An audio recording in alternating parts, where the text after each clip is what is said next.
Alhamdulillah. Alhamdulillahi nahmaduka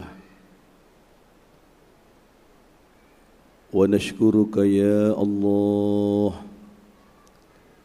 ya dzal jalali wal ikram ya rabbal alamin. Ashhadu an la ilaha illallah wa ashhadu anna Muhammadar Rasulullah. Allahumma salli wa sallim ala nabiyyina al-karim ibnil karim al-mustafa al-mukhtar sayyidina Muhammad sallallahu alaihi wasallam wa ala alihi wa ashabihi ajma'in. Ayyuhal muslimun rahimakumullah, usikum wa nafsi bitaqwallah. Faqad qala Allah ta'ala fil Qur'anil 'azim, a'udzu billahi minasy syaithanir rajim, bismillahirrahmanirrahim. Ya ayyuhalladzina amanu ittaqullaha haqqa tuqatih wa la tamutunna illa wa antum muslimun. Shadaqallahul 'azim. Kaum muslimin, jamaah Jumat rahimakumullah. Marilah dalam hidup yang sangat singkat ini kita semua berusaha untuk senantiasa meningkatkan kualitas iman dan takwa kita kepada Allah. Karena kita semua yakin hanya dengan iman dan takwa inilah yang nantinya bisa menyelamatkan kita, baik di dunia, lebih-lebih kelak ketika di alam akhirat. Para jamaah yang dimuliakan oleh Allah, sebelum saya menyampaikan materi khutbah, terlebih dahulu saya ingatkan tadi yang belum sempat berniat i'tikaf, maka sekarang silakan berniat i'tikaf, karena memang perintah Rasulullah di saat kita memasuki masjid maka kita diperintah untuk salat sunnah 2 rakaat sebelum duduk, namanya salat sunnah tahiyatul masjid, dan kita pun diperintah untuk berniat i'tikaf. Para jamaah yang dimuliakan oleh Allah, Allah menggambarkan ucapan-ucapan orang yang mendapatkan surga. Mereka senantiasa mengucapkan alhamdulillahilladzi hadana li hadza wa ma kunna linahtadiya laula an hadanallah. Segala puji bagi Allah yang telah memberikan kepada kami hidayah, dan surga inilah hasil dari hidayah Allah. Wa ma kunna linahtadiya laula an hadanallah, dan tentu kita tidak akan mendapatkan petunjuk dan hidayah melainkan karena petunjuk dan hidayah dari Allah Subhanahu wa taala. Hari ini kita semua hadir di masjid yang tercinta ini. Kita tinggalkan sejenak kesibukan duniawi kita. Ini bukan semata-mata karena kekayaan kita. Karena semakin banyak orang yang diberikan oleh Allah kekayaan tapi justru lupa kepada Allah, sulit untuk melaksanakan perintah-perintah Allah, datang ke masjid untuk sholat berjamaah. Hadirnya kita di sini pun bukan karena jabatan kita, karena semakin banyak orang yang diberikan oleh Allah jabatan, justru semakin susah melangkahkan kakinya ke masjid, sulit bisa merasakan kenikmatan dan kelizatan dalam beribadah kepada Allah. Hadirnya kita di sini pun bukan semata-mata karena ilmu kita. Karena semakin banyak orang yang berilmu tapi semakin jauh dari hidayah Allah. Bukan semakin dekat tapi semakin jauh dari Allah. Man izdada ilman Walam yazadu dalam yadi illallah illa bu'dah. Tetapi hadirnya kita di masjid yang tercinta ini semata-mata karena petunjuk dan hidayah Allah Subhanahu wa taala. Suatu hari Rasulullah Muhammad sallallahu alaihi wasallam menemui para sahabat-sahabatnya dan beliau mendapati ada seorang sahabat yang berdoa kepada Allah, alhamdulillahilladzi hadani lil Islam wa ja'alani min ummati Muhammadin sallallahu alaihi wasallam. Segala puji bagi Allah yang telah memberikan kepada hidayah kepada kami sehingga kami menjadi orang Islam, dan segala puji bagi Allah yang menjadikan kami menjadi umat Rasulullah Muhammad sallallahu alaihi wasallam.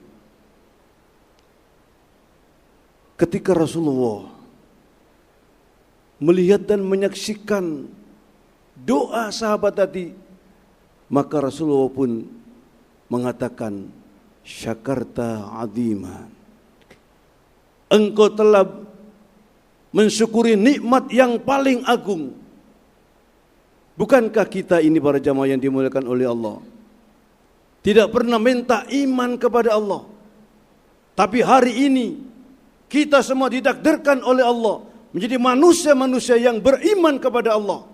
Padahal kita semua tahu betapa susahnya para rasul-rasul Allah menanamkan keimanan kepada umatnya.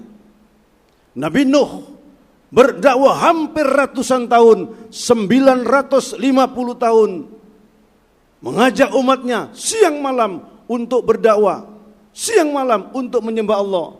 Tapi dalam waktu yang cukup panjang itu hanya 80 tahun, 80 orang yang mau beriman kepada Allah dan Rasulnya. Bahkan anaknya sendiri yang namanya Kan'an tidak mau beriman kepada Allah.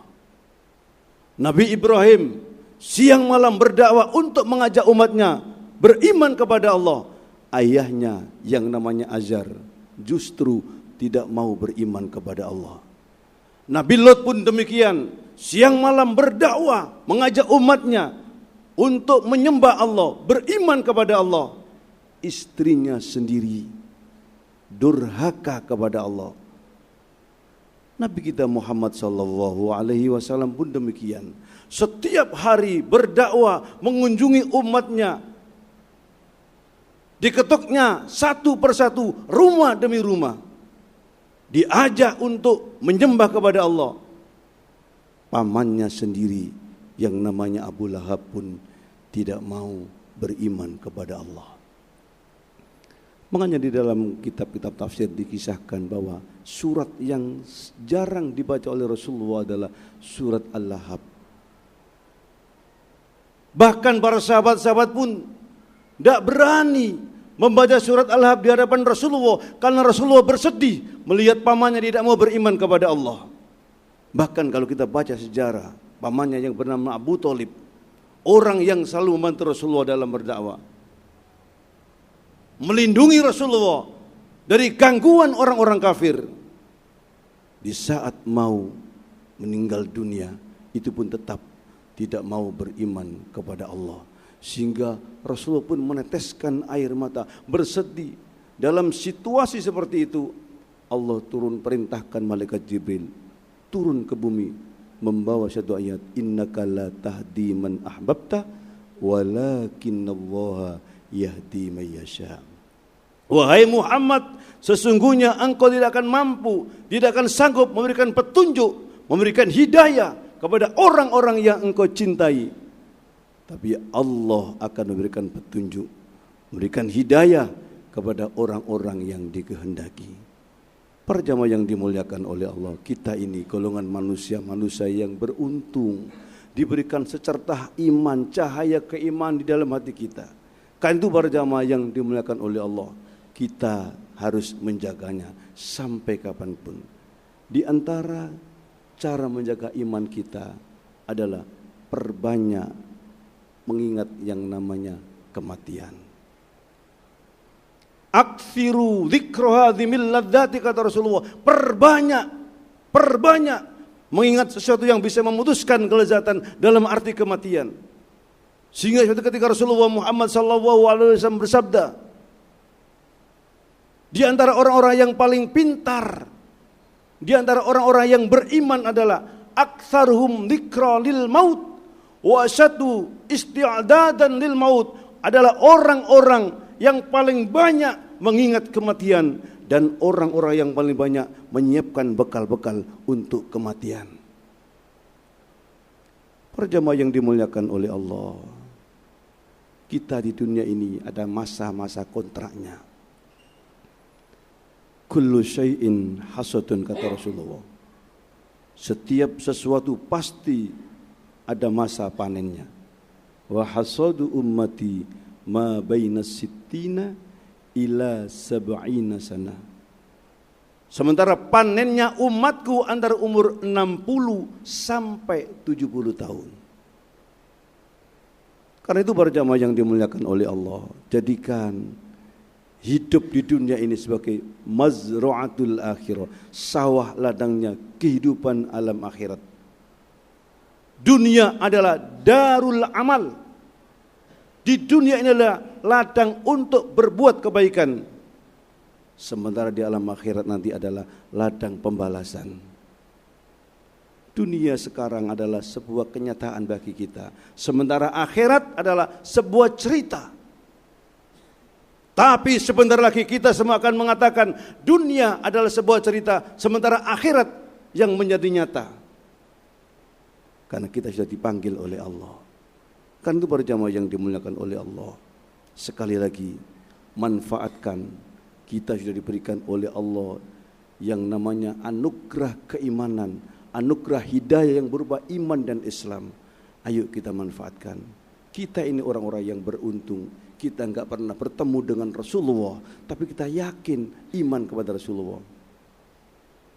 Karena itu para jamaah, di antaranya agar iman ini kita terjaga, perbanyak mengingat yang namanya kematian. Para jamaah yang dimuliakan oleh Allah, begitu khutbah awal yang bisa saya sampaikan. Mudah-mudahan ada guna dan manfaatnya. Mudah-mudahan khutbah ini bertepatan dengan hidayah Allah Subhanahu wa taala. A'udzu billahi minasyaitonir rajim. Bismillahirrahmanirrahim.